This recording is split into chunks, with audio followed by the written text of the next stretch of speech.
반갑습니다. 국민의힘 김상욱 국회의원입니다. 아침에 이렇게 귀한 시간 내주셔서 깊은 감사의 말씀 올립니다. 오늘 울산 시당위원장직을 사퇴하면서 기자회견을 자청했습니다. 울산 시당위원장직 사퇴라서 사실 국회에서 하는 것이 맞는지 또는 울산에서 하는 것이 맞는지 좀 고민을 하기는 했는데요. 시당위원장직을 사퇴하면서 지금의 사회 갈등과 또 12.3 사태 이후에 고초를 겪고 있는 많은 분들이 계십니다. 어떻게 보면 큰 맥락에서는 저랑 같은 입장일 수 있겠다는 생각 때문에 명예로운 불복종에 대한 메시지를 전달하고 싶어서 국회에서 기자회견을 요청드렸습니다. 이 부분 먼저 말씀드리고 기자회견을 시작하도록 하겠습니다.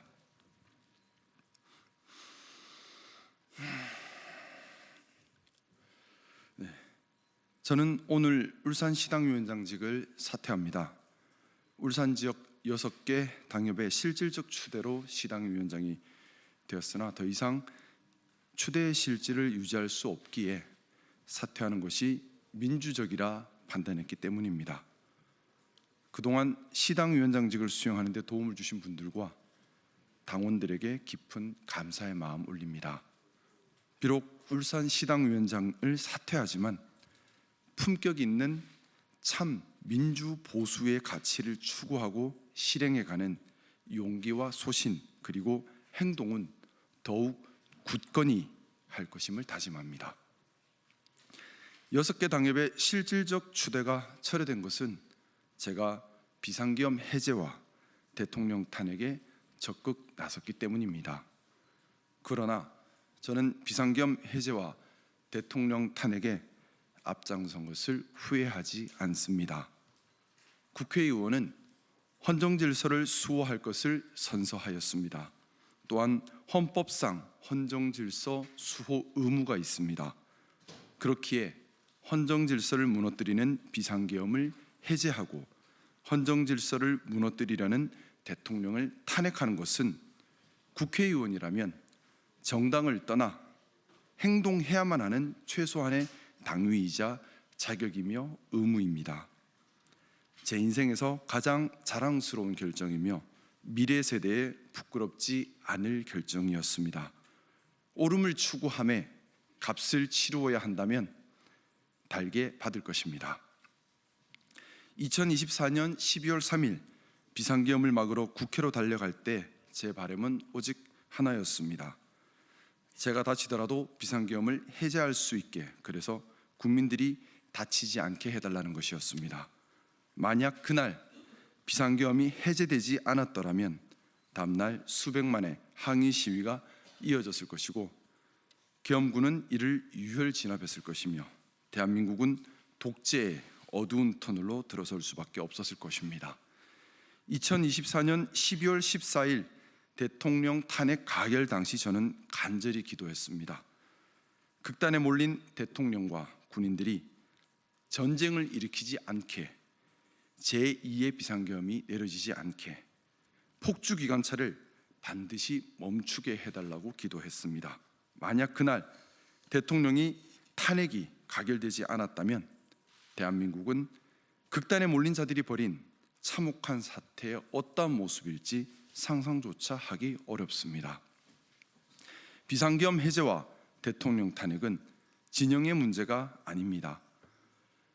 민주주의를 회복하고 국가를 지키며 국민을 지켜내는 것, 비상식과 거짓으로부터 상식과 옳음을 지켜내는 것, 정치하는 사람이라면 당연히 나서야 하는 당위입니다.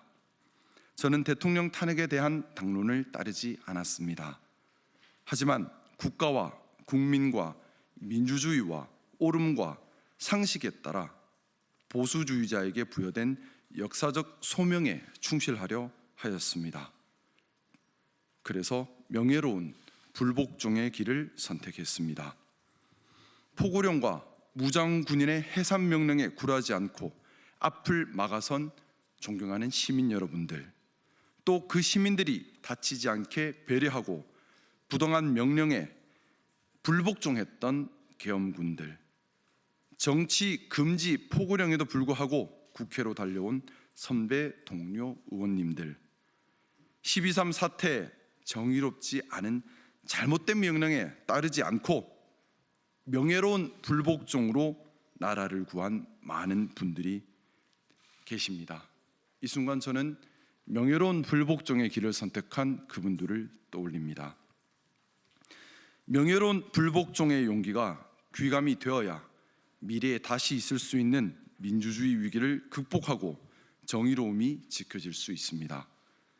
명예로운 불복종이야말로 진정으로 국가와 국민에게 충성을 다하는 것임을 다시 한번 생각합니다.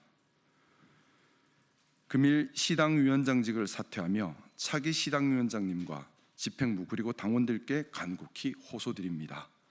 첫 번째, 공정, 합리, 개방, 포용, 자율과 자유의 보수 가치를 지켜주십시오. 두 번째, 민주주의와 헌정질서, 법치주의는 보수의 수호가치입니다. 보수의 수호가치를 지켜주십시오. 세 번째, 맹목적 진영 논리와 사리사욕, 당리당략이 아니라 옳고 그름을 기준으로 국가와 국민을 위한 정치를 지켜주십시오. 네 번째, 남을 비난하고 잘못되기를 바라며 반사이익만 추구하는 비겁함이 아니라 우리가 먼저 모범을 보이고 옳은 가치를 추구하고 실천하며 신뢰를 얻어가는 정도 정치를 지켜주십시오. 다섯 번째, 갈등을 유발하고 가상의 적을 만들어 세력을 키우는 나쁜 정치를 지양하고 사회를 통합하고 서로 존중하고 다름에서 배움을 얻는 품격 있는 정치를 지켜주십시오. 여섯 번째, 정치의 본질이 가치 추구와 정책 실행에 대한 심도 깊은 토론이 있어야 할 정치의 세계에 상대와 경쟁자에 대한 인신공격과 사회적 공격 등 비겁함이 자리하지 않도록 스스로 더 경계하는 품위를 지켜주십시오. 일곱 번째, 무엇보다 중요한 것이 국민의 생명과 삶입니다. 이것을 지켜주십시오.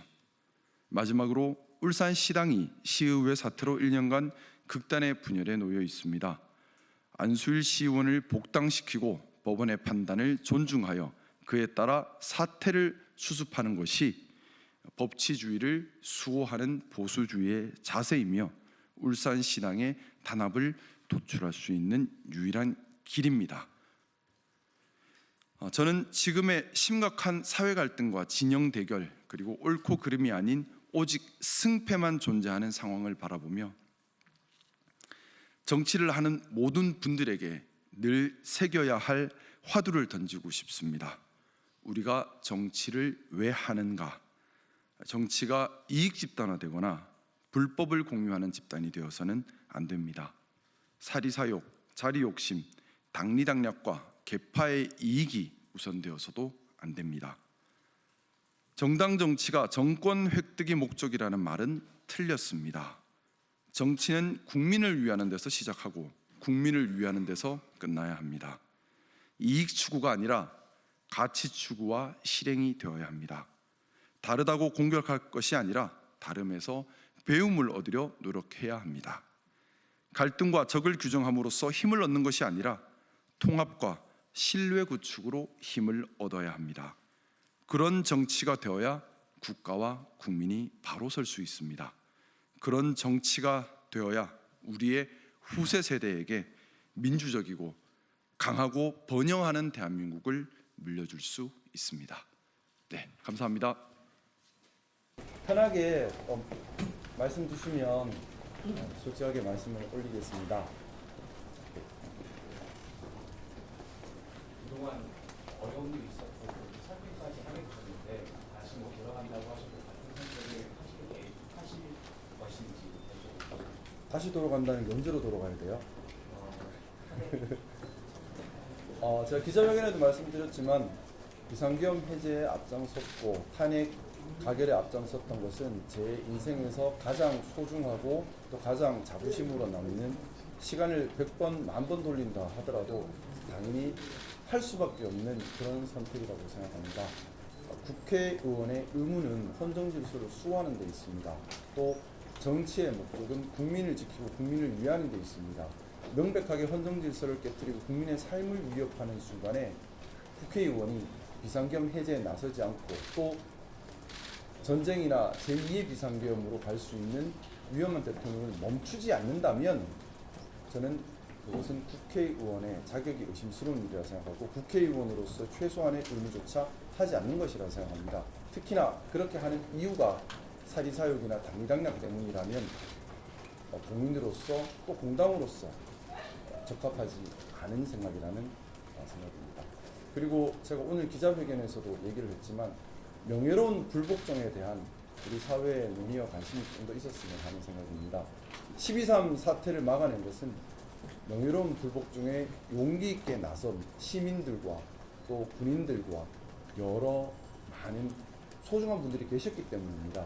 과연 우리 사회가 이 이후에 명예로운 불복종으로 용기를 내셨던 분들을 지켜드리고 있는가? 또 그분들이 피해를 보고 있는데 둔감한 것은 아닌가? 저는 그 카드를 좀 던지고 싶습니다. 아마 상부의 명령에 불복종했던 계엄군들 중에 일부는 괴롭힘을 당하실 분도 있을 수가 있을 겁니다. 또 조직에서 배신자 소리 듣는 사람도 분명히 또 있을 겁니다. 근데 그분들이 배신자일까요? 그분들이 항명죄일까요? 저는 아니라고 생각합니다. 그분들이야말로 용감하게 명령에 불복종함으로써 나라를 구한 분들이라 생각합니다. 그런 분들을 차단해서 위하고 포상하고 귀감으로 삼아야 다음에 대한민국에 또 다른 민주주의 위기가 왔을 때 명예로운 불복종을 선택할 용기 있는 분들이 많이 나서실 수 있다고 생각합니다. 네. 그 의원님께서 지난번에 행안위에서 농해수위로 이제 사보임 당하셨고 또 여가의 간사로 갖고 계시다가 또 내려놓고 계셨고 이번에 시당 위원장도 자신의 사퇴하게 되셨는데 이번 외에도 앞으로 또 인사상 분위기 또 남아있는 게 있을 수 있을까요? 아직 뭐 당협위원장도 가지고 있기 때문에 그런 부분이나 아니면 뭐 여러 가지 뭐 압박은 있을 수도 있다고 생각합니다. 하지만 제가 압박받고 하는 것은 다 괜찮습니다. 다 감내할 마음으로 시작했던 일이라서 그런데 저의 일을 통해서 말씀 올렸던 것처럼 저 이외에 명예로운 불복종을 선택하셨던 많은 분들에 대한 관심과 또 그분들의 용기를 귀감으로 삼을 수 있는 그런 계기가 있었으면 하는 바람이 있습니다. 제가 아니라 12월 3일 명예로운 불복종을 선택했던 많은 시민들과 계엄군들 또 우리 사회 곳곳에 있습니다. 우리 사회 곳곳에 우리 조직 곳곳에 또 역사를 두고 보면 정말 많은 부분에 잘못된 명령에 저항하고 불합리한 지시에 저항하는 명예로운 불복종을 선택한 분들이 많이 계십니다. 그런데 과연 우리 역사를 돌이켜보면 그런 명예로운 불복종을 선택하신 분들을 지켜왔는가? 저는 좀 그렇지 않은 것 같습니다. 어떻게 보면 일제시대 때 독립운동하셨던 분들도 명예로운 불복종을 선택하셨던 분들이십니다. 과연 그분들을 우리가 제대로 지켜왔는가? 광주항쟁 때 항쟁에 나서셨던 시민분들도 명예로운 불복종을 선택하신 분들입니다. 과연 우리가 그분들의 고마움을 잊지 않고 있는가? 지시에 따라 따르는 것은 쉬운 일입니다. 하지만 국가와 국민 그리고 정의와 올바름을 위해서 명예로운 불복종을 선택한다는 것은 더 큰 용기가 필요한 일입니다. 과연 우리 사회가 그 명예로운 불복종에 대해서 깊이 있는 고민 그리고 명예로운 불복종이 앞으로도 이어질 수 있도록 관심을 갖고 있는가? 저는 저의 시당위원장직 사퇴를 계기로 한번 작은 울림이 시작되었으면 하는 바람이 있습니다. 당협위원장 자리에 대해서는 사퇴 압박이나 이런 게 있을 수 없는 거죠? 아직까지는 거기까지 가지는 않았습니다. 근데 뭐 지역에서 시구 제가 저희 남구갑 소속 시구 의원들이 제게 탈당 요구를 지속적으로 하고 있습니다. 조직이 상당히 와해되어 있는 상태고 그 자체가 경우에 따라서는 당협위원장직에 위협이 될 수 있다는 생각을 가지고 있습니다.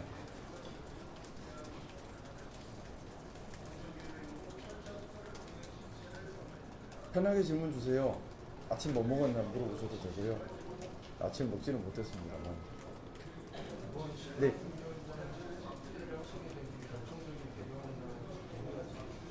저는 민주적인 정당성이 선출직 공무원에게는 아주 중요한 부분이라는 생각을 가지고 있습니다. 그렇기 때문에 민주당의 이재명 대표가 제안한 국회의원 국민소환제에도 가장 먼저 찬성 입장을 밝혔던 것이고요.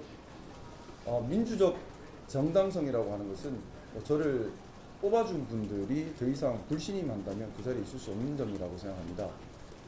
저는 이제 시당위원장직은 이제 일반 지역 유권자가 뽑아주신 것이 아니라 6개 당협의 운영위원회에서 추대되는 형식으로 올라옵니다. 그렇다면 저를 추대해 주셨던 운영위원회 시당에 관련된 분들께서 더 이상 신임할 수 없다면 당연히 내려오는 것이 맞다는 생각을 가지고 있고요. 다만 좀 조심스러웠던 것이 저는 저의 선택이 정의로운 올바른 선택이었다는 생각을 분명히 가지고 있습니다. 또 보수의 가치에 부합한다는 생각을 가지고 있습니다. 이런 생각들이 자칫 시민들에게 잘못 오해되면 안 되기 때문에 그 부분을 조심스러웠고요. 저는 마찬가지 생각입니다. 민주적 정당성을 갖추지 못한 지도자는 내려와야겠지요. 윤석열 대통령께서 민주적 정당성을 지금 갖췄다는 생각을 저는 하지 않고 있습니다. 그럼에도 불구하고 내려오지 않고 자리에 영원하면서 사회에 혼란을 끼친다는 점은 안타까운 부분이다. 저는 그렇게 받아들이고 있습니다. 일개 시당위원장직도 민주적 정당성이 없으면 내려오는데 대통령은 민주적 정당성이 없으면 더 빨리 내려와야 되지 않을까요?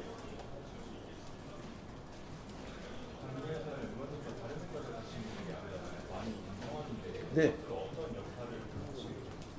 저는 당 내에서 보수의 가치를 기준으로 무엇이 옳은지에 대한 고민을 던지고 보수의 가치를 기준으로 옳다고 판단되는 것을 실행해 가는 것 자체가 유의미하다고 생각합니다.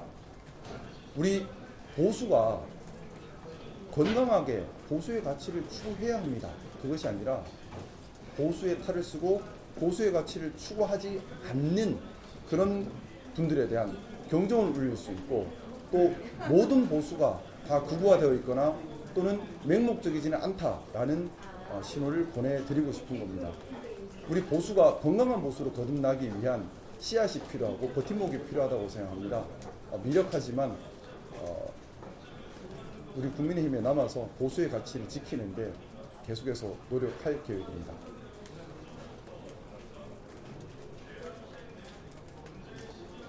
다른 질문 없으세요?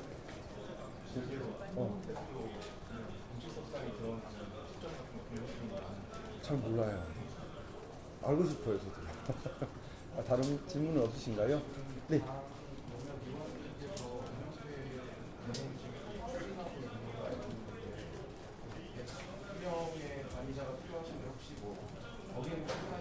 저는 참여하지 않을 계획입니다. 보수의 가치에서 가장 중요한 것, 수호 가치가 헌정 질서와 법치주의 준수입니다. 그리고 헌법재판소는 기본적으로 민주주의 회복과 관련된 그런 재판을 하는 곳이라서 단순한 법치주의의 범주를 넘어서 헌법가치 수호와도 연결되고 민주주의 수호와도 연결되는 곳입니다. 그렇기 때문에 헌법재판관 한 분 한 분의 의미는 더더욱 중요하죠.